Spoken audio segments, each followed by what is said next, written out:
Hey YouTube, it's Mood Disordered Mind, and today I want to talk about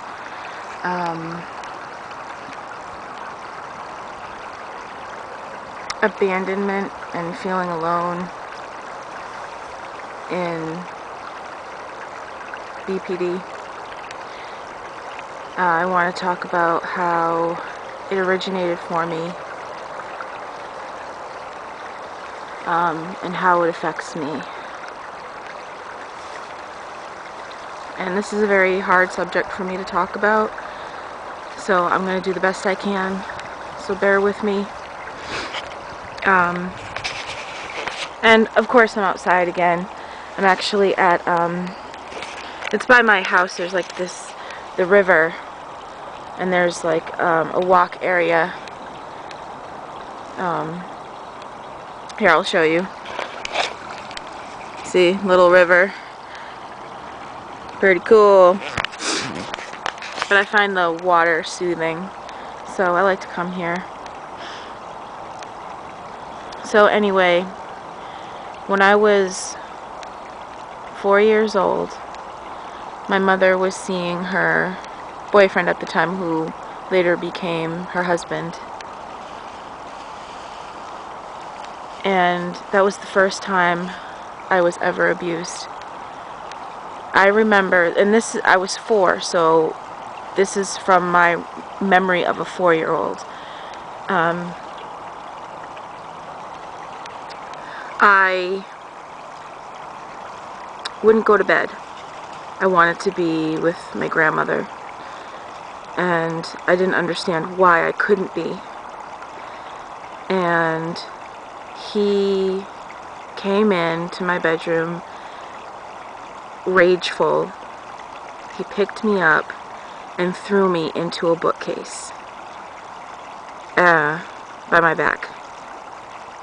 So my back hit the bookcase, and that was the start of physical abuse for me. And thinking that people who are supposed to protect me and care about me and love me aren't going to do that for me, especially men. I really have the issue with men. I do have issues with women somewhat, but it's mostly men. And I don't know what a 4-year-old thinks or how a 4-year-old processes that kind of thing. I don't remember how I did it. All I knew is that I felt anger, and I felt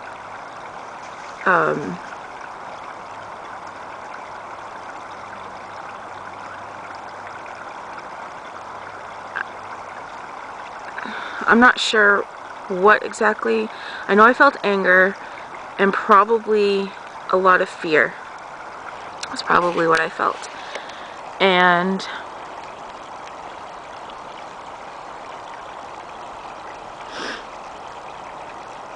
that stayed with me for a long time. It stayed with me, and also my feelings of feeling abandoned grew. And also, to start with, my father died before I was born, so there was already a sense of loss. Sort of, I don't get to have a dad like all the other people around me. And I know not everyone has a dad, or not everyone has a mom, but when I was growing up, all the kids had a dad and a mom, and it wasn't a stepdad or mom, it was their parents, their biological parents. So it was hard. So I felt a sense of loss. And that fed into me feeling alone and abandoned. I know it's kind of weird, I guess, but I felt like something was taken away from me that I should have had. And as I got older, My mother did marry him, and he became even more abusive. Now, not everything about that time was bad, but the times that I was abused physically, and emotionally, they've stuck in my mind. They really have, because it makes me feel, I felt like I wasn't good enough. Like I was a problem. I did something wrong. Maybe I deserved it. And I'm hearing trees. I'm on a trail, so I gotta listen for people walking by. I don't want them hearing my intimate stories, I guess, even though I'm sharing them with you guys. So anyway, he abused me physically. It did affect me in feeling like I wasn't good enough, no one's gonna love me, no one cares, and sort of being dependent upon other people for, what's that word? I'm blanking on the word, but approval from other people, that I'm worthy. And as I got older, they divorced. I was 10 or 11, 9, 10, 11, around that age when they divorced. And I ended up being sexually abused. And that also played into that started feeding my thoughts of the only reason people care about me, or men care about me, is through this particular experience, either through physical violence or sexual contact. And I never had a male figure role model tell me that I'm good enough, that I'm okay. That dad that tells you, that you're beautiful and all the rest of it. I never had that. Yes, my mother would tell me that, but it was men who destroyed or deteriorated how I felt about myself. And I'm not saying that, that kind of makes it seem like they did it to me, but what they did to me, I then started thinking negatively of myself. That's more accurate.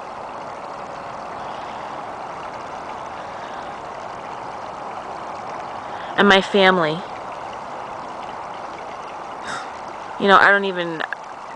I guess I can call them my family by blood, but in terms of what a family is supposed to be, they're not my family. When my uncle sexually abused me, my family basically turned on me. And my other uncle said that I was a liar, basically, that I made it up.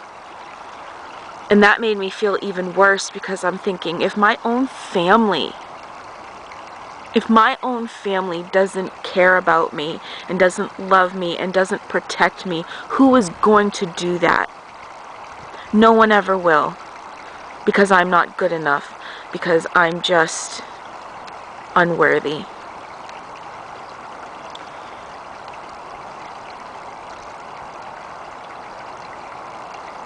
This is hard for me. I'm about ready to cry, because it's bringing back memories, and I try very hard not to remember certain things.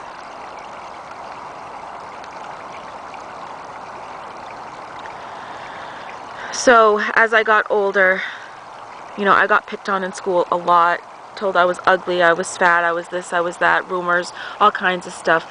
People who I thought were my friends were saying things behind my back, just all that kind of negativity and stuff that isn't helpful for self-esteem. And I had the same thoughts. I'm not good enough. Nobody likes me. No one's ever gonna love me. Blah, blah, blah, blah, blah. All those negative thoughts.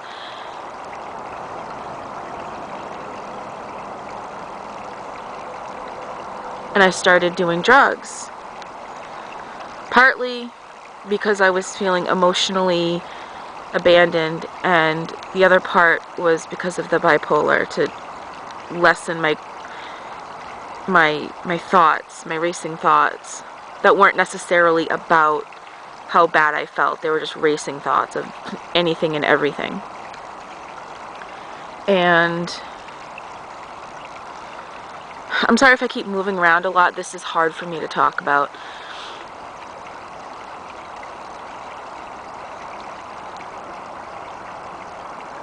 And it was hard as a teenager. I really didn't feel good enough. I felt like I had no friends.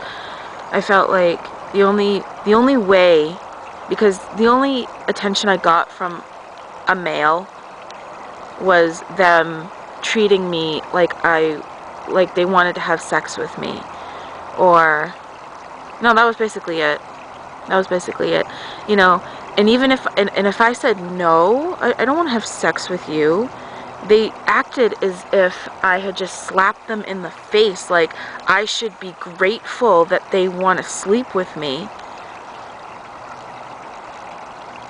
So I started thinking, you know, the only way to feel love, to feel wanted, to feel cared about, is to have sex with a guy, because that's the only kind of contact I got from guys. Sexually abusive people, being sexually abused, and people treating me so negatively that the only thing that they thought I was good for was sex, and that's how I felt. I still to this day feel like that. So you fast forward after high school into present day, and I have very low self-esteem. I still think that the only thing that guys, men, whatever, the only thing that they want from me is sex, and I'm not good enough for anything. I'm unworthy of love. I'm unworthy of having relationships. And then that brings me to the relationships that I did have, which were very unstable. You know, there was a lot of alcohol, drugs, sex, unprotected sex. I ended up getting pregnant. It was a whoops. I'm pregnant, but I don't regret having my son at all. Not at all. And I do talk with his father, so we're on good terms and everything. There's no negative stuff there. But, my last relationship was a complete train wreck. And when I was diagnosed with BPD, or when it was first brought to my attention that I might be BPD, I looked it up online, and I started reading and reading and reading, and I started thinking, wow, I can relate this to my life in this relationship with this event, or that relationship with that event. I always seem to date people who always seem to need fixing in some way. Like I feel like I can help them or something. Like I need to give all of myself to another person in a way that helps them, but maybe I'm not even who I am in a relationship. I change who I am. I lose a part of myself, because when all that stuff happened to me, I did sort of lose a part of myself. I lost that innocent little girl who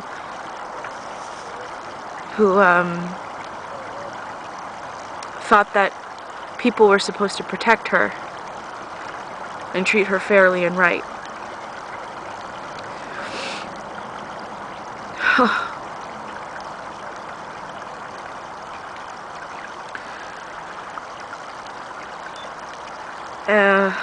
So my relationships. Roby, it's okay, honey. Just a second, I'm almost done. It's my dog. Well, it's my mother's dog. I'll try to show you. Say hello, Roby.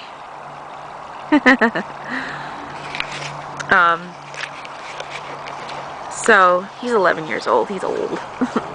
He's upset because I'm over here and he can't get to me. He's tied up. But those feelings feeling unloved, not feeling worthy of love, not feeling capable in a relationship, and also having sex for me, because I was sexually abused. When I have sex, it's not pleasurable. Like, my heart is not in it, I'm not in it. It's more like a mechanical thing. It's just something that happens, but there's no, I don't know how to describe it. I guess I disassociate. And I don't like to have sex, really. And that's probably why, because I was sexually abused and all these feelings come up. I never pick somebody in a relationship that's good for me. And I always become dependent on them. Like my last relationship, I became completely dependent on him.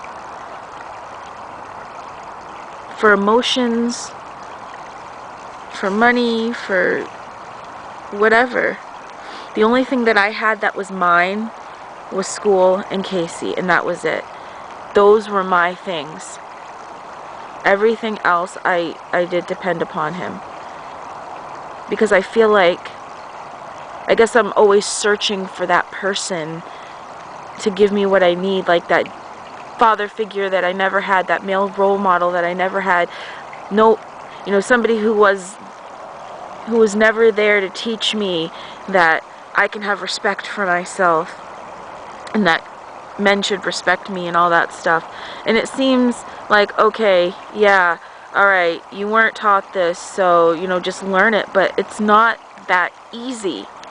It's really not, because these emotions are so deep within you, well, deep within me, that it's going to take a lot of therapy. And these are issues that I haven't even touched upon in therapy. You know, a lot of times I just talk about surface things.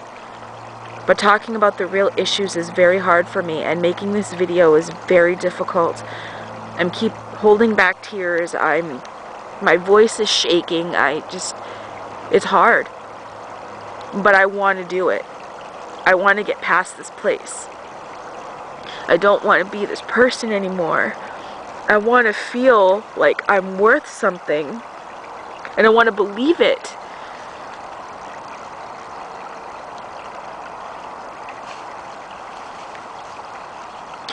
And even though I say it to myself, like, oh, you're deserving, or, you know, like even with school, I sometimes feel like I'm not deserving of it. It should belong to somebody else, that experience.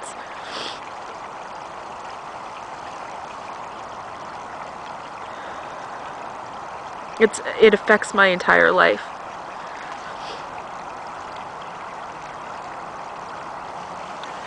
Well, I've started to cry, so I'm gonna end this video. I might have, I don't know.